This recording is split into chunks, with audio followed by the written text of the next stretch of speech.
Good morning, Harris Academy. My name is Mr. Doherty and I'm joined by my co-presenter, Mr. Rickenberg. And we are here for our first ramble of jogging around the world in 2024. So how are you today, sir? Yeah, I'm good. I'm good, yeah. A lot of parents' evenings. A That's lot of long evenings. Yeah, You've already been on a trip. Yeah. And yeah, it's been pretty hefty, but I've been making sure I'm getting 7 hours in sleep, sir. And I'm all right. Doing well, yeah. It's been good. Yeah, it's been a good start to the year. We have to always say good morning to our producer, Ava. How are you today? Not too bad. Yeah, It's a bit cold. It's cold in L20 Absolutely today. freezing. It is freezing. I've just about put the heating on. Have you? Right. Well, we will discuss the coldness later on, of course. So yeah, it's our first podcast of the year. Sorry, it's been a bit of a delay, but I wasn't here last week, as you just mentioned. I will discuss that in shoutouts. Yeah, we will. Yeah, we'll get to that. Okay, so let's get cracking because we are on a tight time schedule. It's not like us to be running on a tight time, is it? So what are we discussing first? What are you drinking? What are you drinking? How dare you try and avoid that? I wasn't trying to avoid it. You was. What are you? No, I'll tell you what you're drinking today, sir. But hold on, what are we drinking it out of? We're drinking it out of our beautiful, I think bespoke. I think this was made just for us. Just for us, yeah. Our lovely world map coffee cups, hot drink cups, provided as a Christmas present by our lovely producer. Beautiful stuff. It's amazing. This is starting to look good. Yeah. Right, go on. So what am I drinking? We are drinking. It's been a long week, sir, so I thought I'd stick here a double shot espresso in there.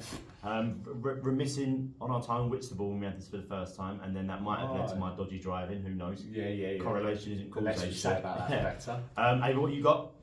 I have got Tropicana smooth orange with no bits, of course. No bits. We like it smooth. Yeah, smooth operator. Yeah, definitely. Okay, brilliant. So we know what we're drinking. What is our first thing on the agenda today? Shoutouts. Yeah, shoutouts. Right. Go on, you go first. Shoutouts. What's number one on there? Parents' Teachers. evening, isn't it? Teachers, just all the teachers that were involved in any parents' evening. So last night was a heavy one, year 8 and year 10 at the same time, and most teachers come out and looking like they've been in a box.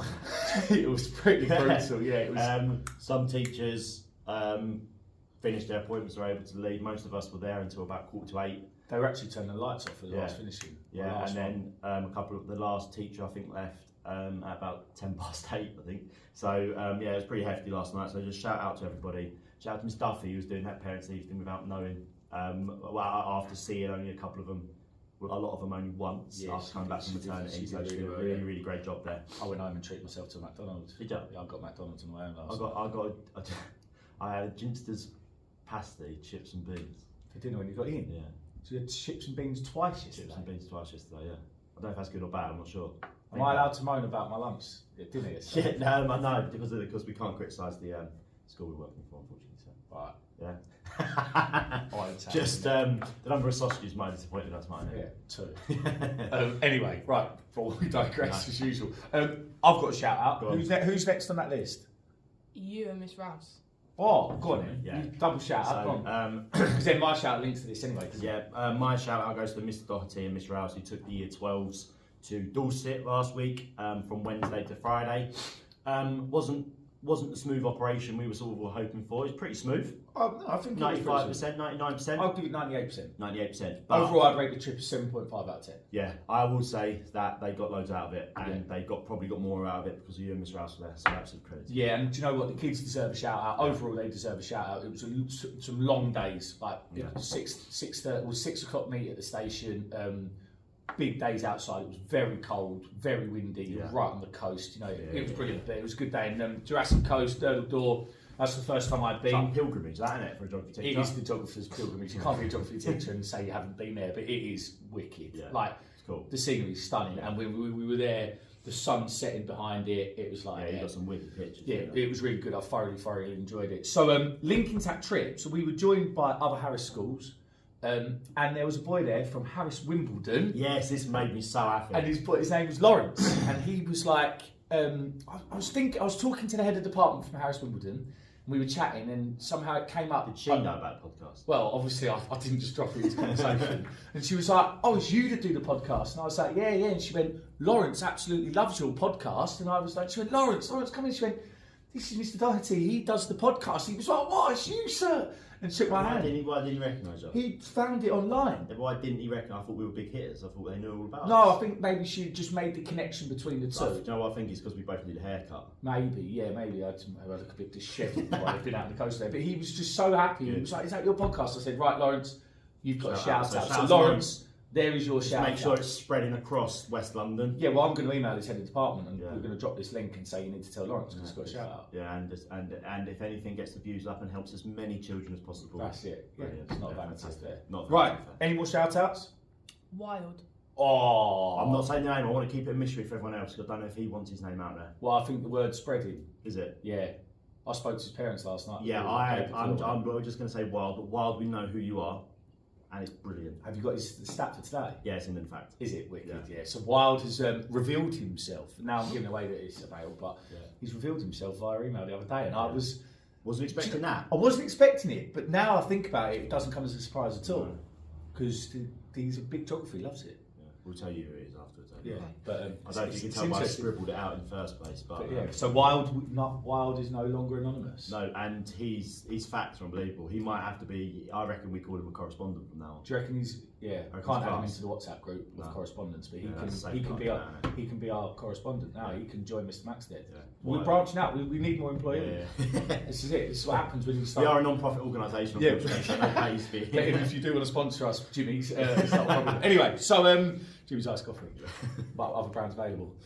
Right, what's next on the agenda? Right, we're cracking on now, aren't we? River Eden. The River Eden. Right, so did we? No, we did done rivers. rivers. We did rivers. So we're doing the River Eden because it is one of the big GCSE case studies. And ones that students tend to struggle with, and the ones that we've had to keep kids until 10 to 5 in school to teach them about. Do you know what? We have to give the kids year 11 Yeah, a bit of a big shout time. out for that. Big 2 time. weeks in a row they've done intervention till 10 to 5, and some of them were in school doing intervention in the morning. Yeah. They're big days. They're like- big days. I just want to definitely want to shout out the ones that had the child development exam after school, that Yeah. finished after school and still turned up. Yeah, it's really And good. they got some nice phone calls home. Parents were like, didn't they really know what to do with that positive information? Yeah, they were but, What have they done now? I was like, Yeah. no, there's nothing to worry about. It's a good phone call. but yeah, they deserve a massive shout out. So River Eden, because we Yeah, are well, again right. tight Where time is schedule. it? Where is it? River Eden starts in the Pennines. Yep. And works its way through Cumbria, Yeah. out, goes through the major city of Carlisle in the north, and then goes to a place called, and the mouth of the river is in Solway Firth, up in the very far north near the border of Yeah, Scotland. and it's up in the northwest, isn't Yeah. it? That direction up there. Yeah, it starts in the Pennines, Yeah, travels through Carlisle, and where's the mouth? Solway Firth, right on the border of Scotland. Lovely. Right, so the northwest of the UK. So what we know about Cumbria, Yeah, the wettest county. yeah. in So the if we UK. do the climate first, Got it. very wet and extremely wet in the winter. Yeah, Right, and the main reason why it's wet is because it's on the west, and we talked about this in the human and physical characteristics of the UK. Yeah. The west get the most rain, and because it's quite high up, yeah, it gets a lot of rain.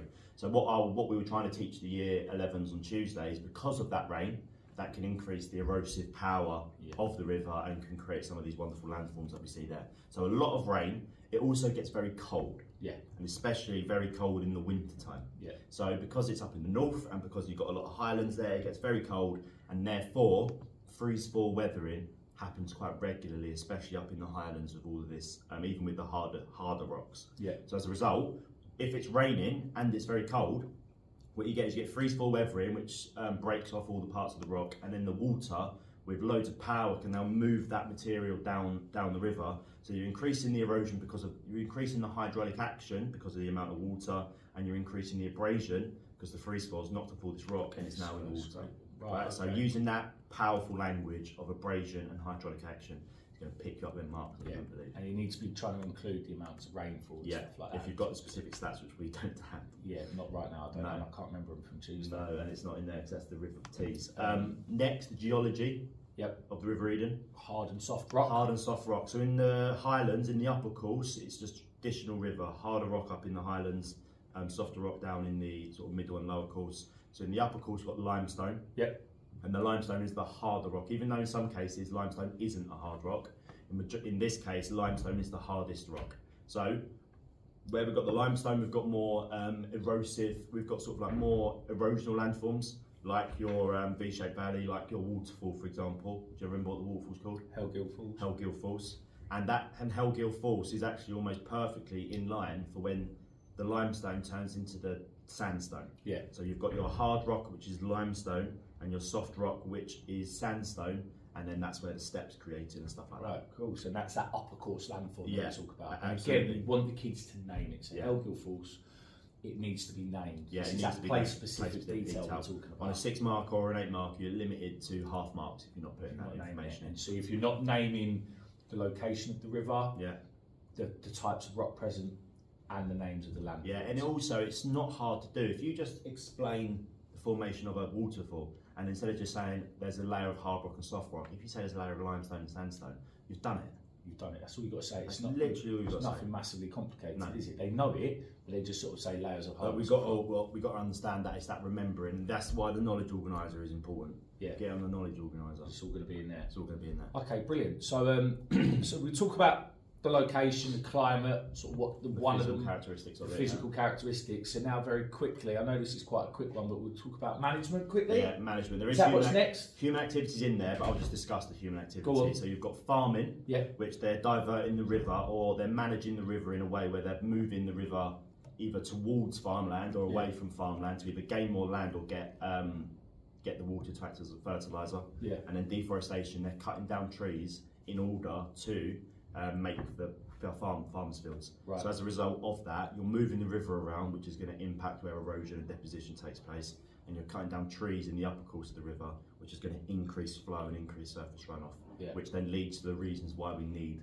the management. So what if we do one? Just quickly touch upon that, because deforestation is because people don't really understand how that links to flooding and these issues that these river like locations can face. So trees intercept water, don't they? Yeah, so if it rains, the tree, if it goes under the water, if it percolates through the soil, the trees will soak up.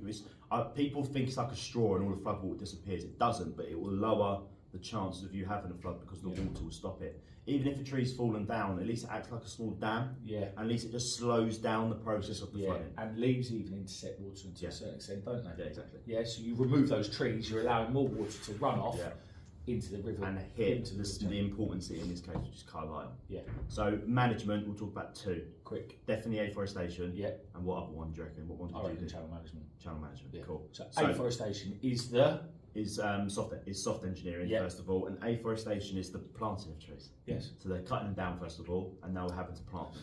So they planted in the River Eden 1,000 trees. Yeah. So planted 1,000 trees. And am I right in saying they planted them in Dalston? Yeah, that's your place specific detail. That's what you need to remember. Yeah, we're trying to plug that place specific detail for you now. It's in the book. It's in that green book. How many time? 12 minutes past the moment. We're fine. We're all good. So afforestation, 1,000 trees, place specific detail. That was a tick, by the way. Dalston, tick. Place specific detail. And as long as you can explain the reasons why it's useful, so it will slow down, it will prevent surface runoff, it will increase interception. All of these are with the caveat and with the understanding that Carlisle did flood in 2015. Yeah. So when we're looking at the success of this, the management, we're trying to see if the management of the river has stopped flooding or stopped erosion. So it probably would have stopped erosion to an extent, but has it stopped flooding? No. And an issue, because if you have to evaluate the success or weigh up the success, you need to say what it's good at and what it can do to stop flooding and reduce erosion, but also there's got to be some negatives to it.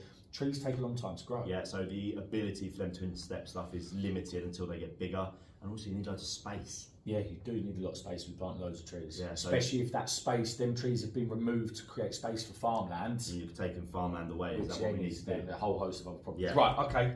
Channel management. Channel management. Channel management is the straightening of the river. Yeah, or the naturalizing of the river. Yeah, going back the other way. So what's the problems of straightening the river? So, and initially, it was quite interesting that it was a lot of the Victorians started doing this when I was watching a programme about it, and they did it because you can just get goods through quicker rather than these boats having to meander around rivers. Straight lines, get the goods through quicker. So you straighten the river channel, the water travels faster. Yeah, it's got a more direct route down to the way that I like to explain it, I think I've said this to you a couple of times, is if you're driving a ar, before you go around a bend, what do you need to do? Slow down. You need to slow down. If you're just firing down a straight line, then you can go as fast as you essentially like, right? It's a speed limit, not a target, may I say to everyone, please. But it is, if you straighten the river, you're just increasing that, you're decreasing what we call the lag time between the rainfall and it hitting population centres. So if we're straightening it, not great. If what we can do is straighten it, is we can take it away from population centres, which could reduce flooding. But did it reduce flooding? No. So straightening it causes the water to travel faster down the channel, which there can increase flooded. Yeah, like flash flooded, probably the way to say it. So, and then next one. If we say we're bending in the river, Yeah. so naturalising it, that's going to take time. You can't force water in, other than straightening it, you can't force it back into the corners essentially. So when you naturalise it, you take away say like the flood walls or something, and you just let it happen, right? You let it naturalise itself. Positives of that is that it's going to take longer for that water to get to the population centre. Yeah. Negative of it is that it takes time to happen, and also negative of it is that now you're letting the river take up space. Yeah. Because it starts meandering. Which then could increase erosion in different parts. And does naturalising the river allow it to create floodplains? Yeah. So because I was watching again something the other day, I think it was Country Fire Yeah. at the weekend, and good programme that, by the way, it's good Sunday night TV. Yeah.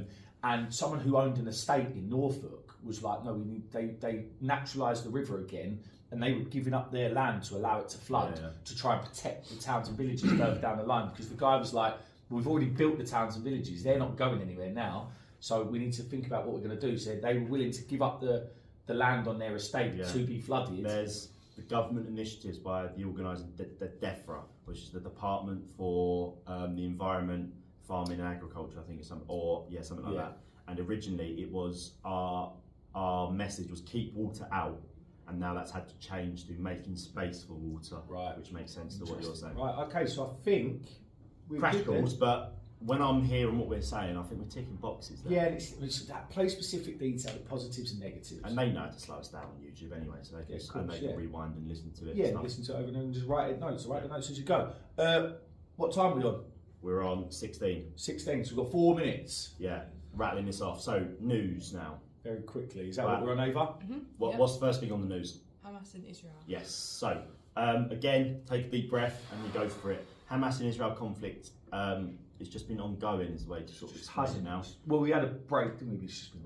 And recently, and this is all I'll say about it, last night, the Prime Minister of Israel has said that they're rejecting the idea of a two-state solution. So a two-state solution is that Palestine and Israel are still there. Hamas has gone, but Palestine and Israel are still there, but Israel have rejected that now. Interesting. So it's just, and that's just not going to go down well, is it? No, it's not right. So linking to that, then what's next, Ava? Pakistan and Iran. So Middle East. This morning I turned the news on and the guy went, so we need to talk about what's happened in the Middle East. And I was thinking, oh no, what's going on? And so apparently Iran started firing missiles into Pakistan yesterday, and Pakistan have responded, and there's been fatalities on either side. Wow. So that's now and they were saying Iran are essentially fighting on 3 different fronts in the Middle East, so it really is like hotting up. Yeah. The interesting thing I think we could talk about quickly, especially from like a geopolitical point of view, is that America and the US bombed some targets in Yemen, didn't they? And I've been explaining this to the kids, and the Houthi militant group have been sort of hijacking boats in the Red Sea, which we know is like probably the most, like, it's arguably one of the most important trade routes in the world. Yeah. So it's a really, really important shipping route, and it's about Suez Canal. You know, where the ship got stuck. We all have seen the images of that. And so what happens is because they've been hijacking those boats are now having to come from Asia underneath Africa and then into Europe that way. And these boats contain oil, gas, food, everything, right, that we buy. And because they're having to go underneath the continent of Africa, it's adding a few days onto the journey, which adds fuel prices, which then means inflation's going to hit us at the end, we being a consumer. So do you know what's interesting? So you say going around the Cape of Good. No, you said going around South Africa. That point's called the Cape of Good Hope, and the reason why it's called the Cape of Good Hope was because it was such a treacherous journey back in the day. Right. It's almost like you get to there and it's a good luck. And by the time you go up the rest of it. Yeah, I bet that is treacherous waters when you look at it down there in the Southern Ocean. So, so the US and America took it upon themselves to try and hit these targets. You're saying the US and America? You mean sorry, the UK the US and the UK. Yeah, sorry, you just said the UK and the UK. Did you? Yeah, it's been a long week as usual. But you know what we mean. And they took it upon themselves to hit these targets, which again has raised tension. So it really is. And there was it's bubbling up now, and there's been some dramatic changes. But we could go into that further. I listened to some really interesting stuff, but I think we'll save that for another podcast. Yeah. So yeah, it's getting tense. So again, anyone who's lost their lives, we feel for you. It's just not good enough. Anything else, Ava? The weather. Oh, It's not a weather rock. It's not a forecast. weather forecast. It's not a weather forecast, no, but look at those clear blues out there. -4 yesterday. Ava, we did Year 9 football training yesterday. No, can I just say the PE department didn't either. That Year 10 didn't even turn up for football training. Year 9, 20 lads come out yesterday to football training in -4. It was Baltic. And it was cold this morning. cold. So my windscreen was frozen solid. Yeah, so we've got clear blues out there. Mine wasn't, my rear windscreen was, so it's funny that, isn't it? Clear blues out there. What's the weather looking like for the weekend, David? What have we got? Warms up, doesn't it? It's a bit warmer, yeah. We've got 6 on Saturday, but it's 12 on Sunday. Yeah, apparently we're getting 12. storms next week. Oh, God, it's relentless. So it's high pressure at the moment, then we get a big bout of low pressure. My house is cold at the minute. Like, my bathroom just freezes. I was stood in it the other day, just like, oh my God, this is horrible. Right, okay, so thank you so much, everyone. Fact. Oh, wait, wild fact, yeah. Wild fact. Ava, what is the fact? Can you read it out? I for us? actually know the exact number Go now on. as well. Go on. This is wild. Sweden have 267,570 islands. Islands, so the most amount of islands on planet Earth. So wait, hold on. Say that again, Ava. Sweden have 267,570 islands. So we've got the most islands in the world. If someone said what country has the most islands, you would never have said Sweden. Can I say another fact? Go on. This is going to blow your mind, I think. So the average grain of sand on planet Earth Yeah. has gone through the rock cycle 3 times. Really? How cool is that? Oh, Grain of sand on planet Earth has gone through the rocks. Think about how the whole old- rock cycle. 3 times, yeah. Oh, I can't comprehend that. A geological time like is Just just think, it's like 4 baffling. billion years. Of course it has. We as humans, we think such short periods of time Yeah. that it's impossible to comprehend that one piece of sand has gone through the rock cycle 3 times. That's incredible. I really like that one. I like both. Wild, thank you very much for your fact. thank you, Correspondent keep, Wild. Yeah, keep him coming. He's had a promotion. He's now part of the team. Yeah. Okay. And We thank keep you right. to our producer Ava. As always, Ava, have a lovely weekend. Have a good day today at school, sir. Enjoy your weekend. Yeah. Have a good one. See you Thanks, later. Thank you guys. very much. Here we go.